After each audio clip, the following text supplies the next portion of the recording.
के पास वापस चलते हैं। आज बहुत कुछ कवर कर रहे हैं यतिन, और केमिकल सेक्टर अब यहाँ पर हालत ख़राब है, ऐसा क्यों यतिन?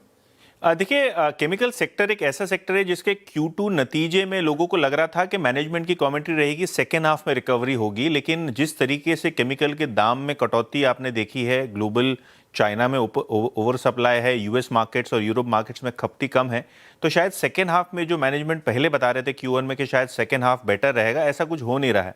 इनफैक्ट 80 से 90% जो केमिकल सेक्टर की कंपनियां हैं, इन्होंने एक नेगेटिव सरप्राइज Q2 में दिया है। और सेंट्रम की जो रिपोर्ट है, यहाँ उन्होंने ये बताया है कि जो प्राइसिंग और डिमांड है, दोनों ही तरफ आपने एक डबल वैमी होता हुआ देखा है। डिमांड में कोई रिकवरी नहीं है, और अगर हम बात करें प्राइसिंग में, तो प्राइसिंग यहाँ से घटता हुआ नजर पड़ रहा है। इनफैक्ट अगर हम Q2 की ग्रोथ देखें FY26 बेसिस पे, तो साल दर साल बेसिस पे अगर हम देखें तो SRF की केवल 6% ग्रोथ रही है। विनती ऑर्गेनिक्स, गुजरात फ्लोरो, फाइन ऑर्गेनिक्स जैसी कंपनियां हैं जो अपने अपने सेगमेंट्स में मार्केट लीडर्स हैं, यहाँ रेवेन्यू ग्रोथ बिल्कुल फ्लैट रहा है।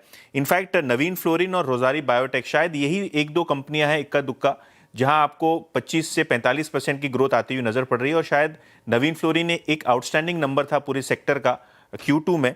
लेकिन अगर हम केमिकल प्राइसेस की ट्रेंड देखें, जो की रॉ मटेरियल्स हैं या जो की प्रोडक्ट्स हैं, आप इथिलीन के दाम देखिए 13% साल दर साल नीचे हैं।